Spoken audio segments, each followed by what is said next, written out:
Over the years, few airlines have fascinated me as much as China's Juneyao Air. It's not a widely known airline, but I think it should be, especially when you're into aviation, because there are so many interesting things about them. For example, they are currently the only so-called Star Alliance connecting partner, meaning they are not a full member of the alliance but work closely with them by offering connecting itineraries and let Star Alliance frequent flyer status holders enjoy their benefits on Juneyao Air flights as well. And the airline isn't even that small. Despite only commencing operation in 2006, the airline has already grown to more than 100 planes, including a fleet of 9 Boeing 787-9 Dreamliners, sporting one of 5 unique colorful liveries. These are some of the most stunning paint jobs you'll find on any Dreamliner if you ask me. And with their 3-digit number of aircraft, Juneyao is amongst the largest airlines in the world to have started operation in this century. They mostly focus on domestic routes, primarily from airports in the Yangtze Delta region, from which they also operate a small number of long-haul routes. As of March 2025, they connect Shanghai Pudong with Helsinki, Manchester, Brussels, Athens, Melbourne and Sydney, as well as fly from Henan Province's capital Chengzhou to Helsinki and Milan Malpensa. Today, I'm very excited to bring you along a flight aboard Juneyao Air and share more of the airline's unique intricacies, as well as dive into the intriguing contrasts of domestic air travel within China on our journey from Shanghai Hongqiao down to Shenzhen. I'm glad you're joining me on this trip, so without further ado, let's get going.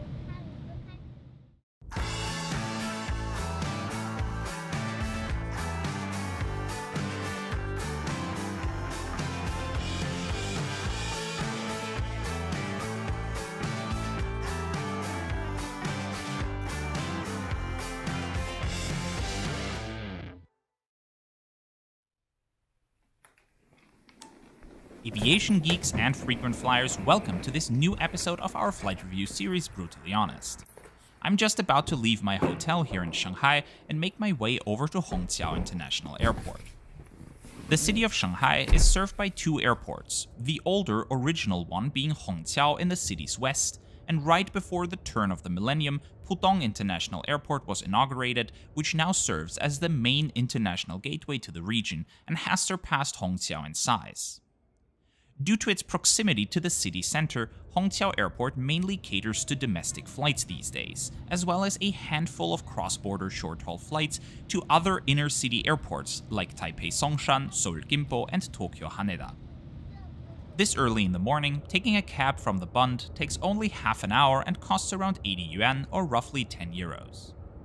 Usually, I would take the subway, which also wouldn't be an issue for a 7:30 AM domestic departure, but when booking this flight, there was no way to reserve a seat. I appreciate my $150 ticket, including a 20-kilogram checked bag, but I would have also been willing to pay a few bucks to ensure I would be getting a window seat. Even emailing their customer service to no avail as their inbox was full. So my last resort is going to the airport as early as possible in the hope I'm able to snag one of the remaining window seats at check-in. There might be a possibility to do it online in Mandarin, but even with translation apps, I wasn't able to figure it out, and neither in their own app nor on platforms like WeChat, which sometimes are the key to getting what you want in journeys in China. First, we're passing a brief security check, followed by us being allowed into the check-in area. Juneyao staff gave all of us waiting in line already a bow and then opened the check-in desks perfectly on time. And we got our window seat. Personally, there are many things I love about Chinese airports. They are usually pretty efficient and reliable despite the masses of people. I also appreciate how well connected to public transit they are. Hongqiao is a particularly great example, as it is not only connected to 3 different metro lines, which also connect to Pudong Airport directly, but also one of the main high-speed railway stations of Shanghai. Although saying it's connected is somewhat incorrect, as the train station and Terminal 2 were built as one supersized intermodal transportation hub, which opened in 2010. Naturally, being a nerd for air travel and transportation in general also means I take a deep interest in urban planning, and this is a textbook implementation of intermodality. And the Chinese are, rightfully so, proud of that, displaying this super fascinating 3D model of the terminal complex at the Shanghai Urban Planning Exhibition Center, an interesting museum about how Shanghai is designed and works. Connecting high-speed intercity rail lines with major airports is something that needs a bigger focus in the future. There are many examples of where this makes travel easier already, such as in Amsterdam and Frankfurt, both airports that arguably wouldn't have gotten as big as they are had they not been that well connected within their respective countries. Another aspect that Chinese airports generally do well in is the plentiful availability of lounges, which are often accessible with lounge access programs such as Priority Pass or with premium credit cards. Just look at how many different ones there are. Thanks to my credit card, I was allowed into the Juneyao Air Lounge despite traveling in economy class. It's a chic space with elegant French-inspired interior in the airline's distinct color scheme. The lounge offers a self-service buffet with a variety of hot and cold beverages and a scrumptious food selection with local staples like tea eggs, ma lai gao, golden fried rice, and you tiao.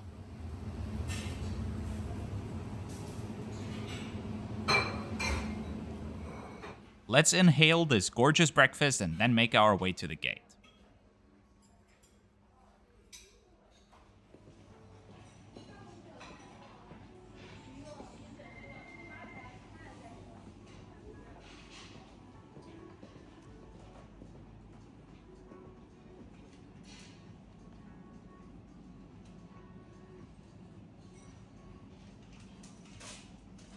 Across Hongqiao Airport, you'll find a large variety of Western brands, which I didn't expect as it mainly serves domestic routes.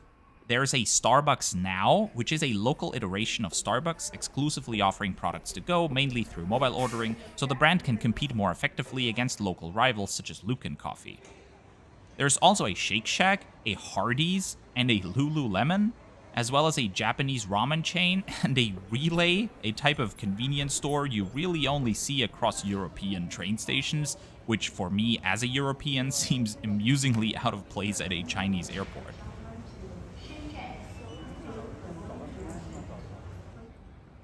The Dreamliner down there will take us to Shenzhen today.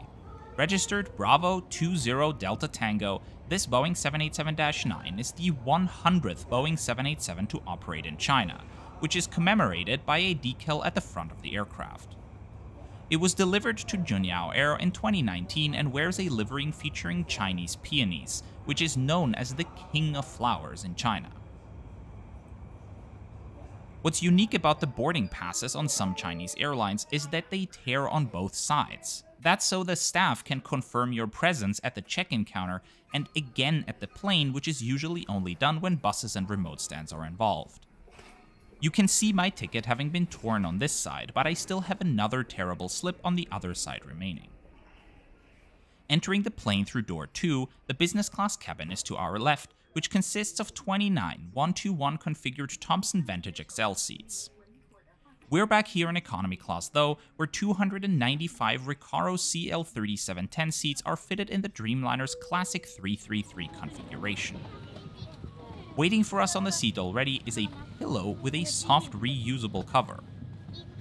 The headrests of each seat are adjustable in 3 ways, on the sides, vertically, as well as down here for some extra neck support.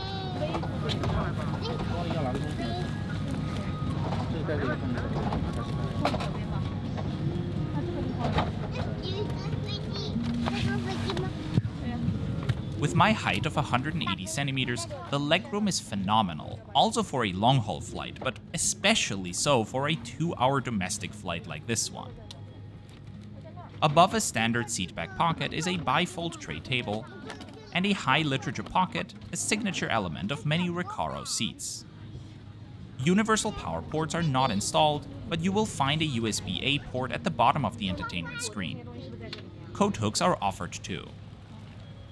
There is a notable amount of advertising around the cabin, including these see-through stickers at the bottom of the windows promoting their new route from Chengshou to Milan, as well as large stickers on the overhead bins. In the ceiling, there are adjustable reading lights, but no personal air vents. And like all Dreamliners, this one too has dimmable windows.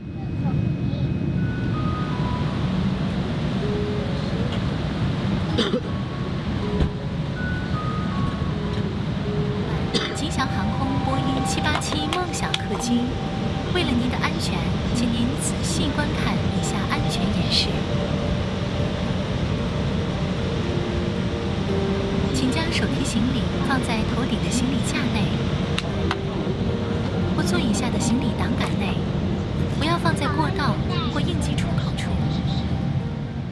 The 777-300ER parked next to us is about to depart to Beijing. If you are curious about what China Eastern's 777s are like on long-haul routes, we have an in-depth video covering a flight from Frankfurt to Shanghai in economy class available on our channel as well. If you enjoy detailed flight reviews like these ones, please consider subscribing to our channel and ensure you won't miss our many upcoming reviews.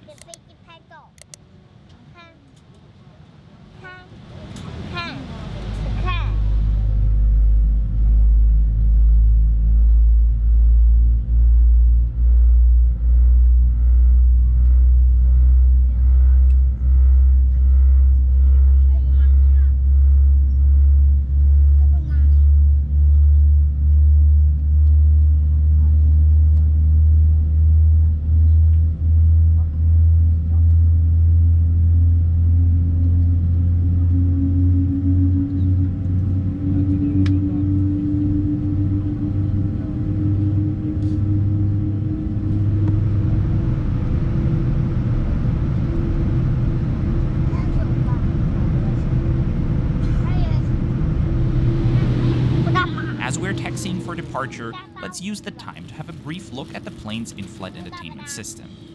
Juneyao's Dreamliners employ the popular Panasonic X3 entertainment system with adjustable touchscreens installed at every seat.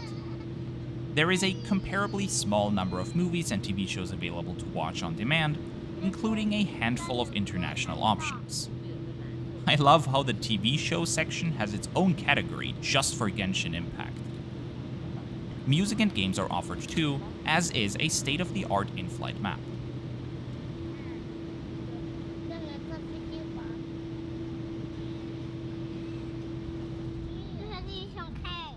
I don't know if these are apartments or offices, but either way, I'd dig the view from there. Now we're finally ready for departure.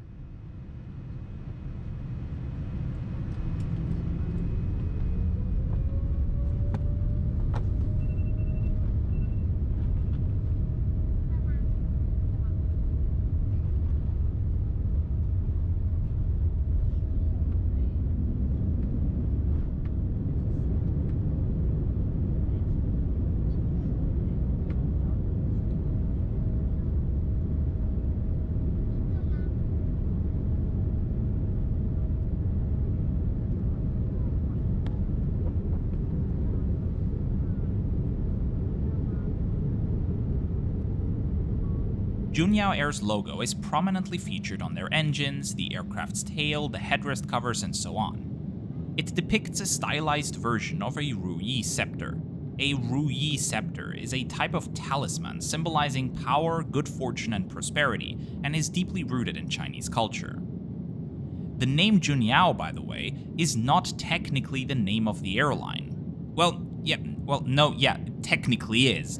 After all, that's what it says everywhere. But it's not the airline's Mandarin name. In Mandarin, Juneyao Air is called Jixiang Hangkong, Hangkong simply meaning airline.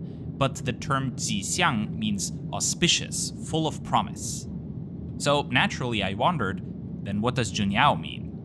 Juneyao is actually the name of the parent company of Jixiang Hangkong. And the Juneyao group does all sorts of things, including trying to build cars? Kinda looks like a Prius knockoff, to be honest. Anyway, the Jun in Juneyao stems from one of the characters in the name of their founders, and Yao conveys high quality and excellence.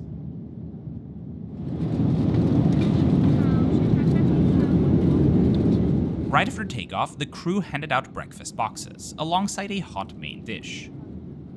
This was the only option available, which was ham and eggs, and some steamed vegetables including potatoes, broccoli, a cherry tomato, and corn. Inside the box there is a cold bread roll, some nuts, a pack of ketchup, and a carton of a probiotic yogurt drink. As for beverages, I asked for a cup of water and some coffee, which automatically came with milk and sugar already in it. No black coffee on this flight. The meal was totally fine. It wasn't spectacular in terms of overall airplane food quality, but it's miles better than the hot breakfast dishes Air China serves. Quality aside though, getting a complimentary hot meal on a domestic flight at all is remarkable.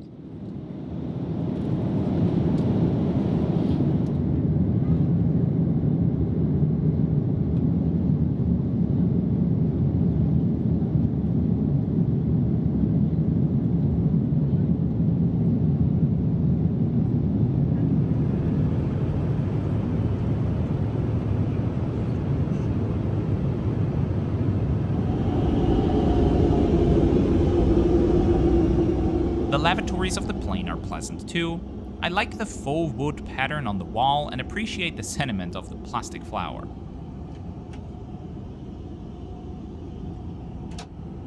The cabin of the plane is plastered with advertising, in this case for the China Merchants Bank, which isn't all that uncommon for the country, as you are bombarded with ads from the moment you enter China. Juneyao Air also sells airplane models of their Dreamliners on board, which is super cool. And $10 for a 1 to 500 model doesn't seem bad, but I wouldn't know what the quality of the model is like. As we're cruising over Chaozhou, just north of Shanghai, it's time for a quick conclusion about this journey. But it's important to note that this is not the end of the video, because our arrival airport, Shenzhen Bao'an, is one of the most architecturally stunning I have ever been at, and there are some interesting things I want to show you about the baggage claim area. As for Juneyao Air and today's flight, one word: marvelous. There was nothing I can fault the airline for. A $150 one-way economy class domestic flight, and we get a checked bag for free, got the seat we wanted for free at the check-in counter, a lovely little lounge, a modern, comfortable aircraft, a state-of-the-art entertainment system, a comfy pillow, impressive legroom, and a complimentary hot meal. What more could I even ask for? Only two things left me a bit puzzled, both because I'm a foreigner and not Chinese, with the former being that I wasn't able to select a seat online and wasn't able to get in touch with anyone at the airline. That sucked, but wasn't that surprising. The second was that sweet, milky coffee, which simply isn't my taste, but that's what you get in China. It's a tea country, not a coffee country after all. Apart from those two pedantic little complaints, this was an S-tier domestic flight. And even after having been to China a couple of times, there are things I simply won't understand. Like the fact that fake Prague down there, for some reason, is a Huawei Research and Development Center. I'm not even joking. That's a Huawei office campus. Like, what? Well, what better way to welcome you to China's Silicon Valley?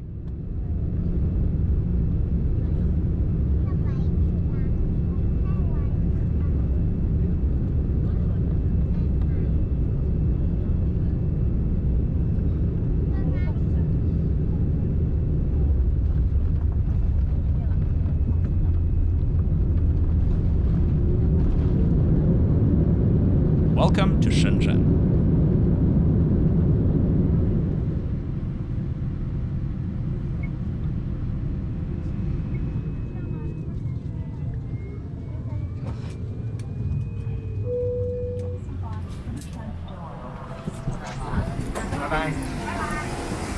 I've been wanting to see the airport's stunning Terminal 3 in person for years, and I'm so excited to finally be here.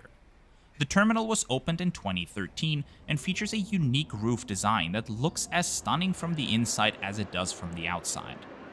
And baggage claim is quite different from what I'm used to as well. Staff already positioned carts everywhere so you don't have to get your own. There is staff making sure your belongings don't come out damaged. And there is a live feed of the containers being unloaded downstairs so you can see your suitcase before it comes up. Airport staff also scans your baggage slip and the tag to make sure you got the right bag and are not walking out with somebody else's. What a journey, and what a video this has turned into. How many things there are to show on a 2-hour flight, it's incredible.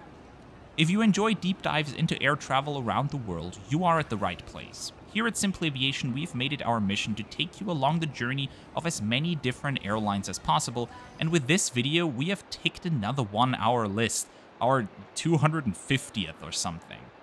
But we're not even close to being done. Many more videos will come out soon, so subscribing to our channel is certainly worth it. And if you share our passion and want us to be able to dedicate more time and resources to this channel, please consider becoming a paid channel sponsor. Right here on YouTube, by clicking the join button beneath this video, you can become what's called a channel member, and for as little as €2 per month, which is just €24 per year, support our work directly and help us add more airlines to our channel and make these videos longer than they already are. All of these amazing people have chosen to help us out with their own hard-earned money already, and we are immensely grateful for their contribution to this channel. As we said, many more videos are coming soon, including the next flight of this journey, where we will show you what Cathay Pacific's new Airbus A321neos are like in economy class. As always, thank you very much for watching and coming along. I will see you guys for a new video next week, and until then, safe travels.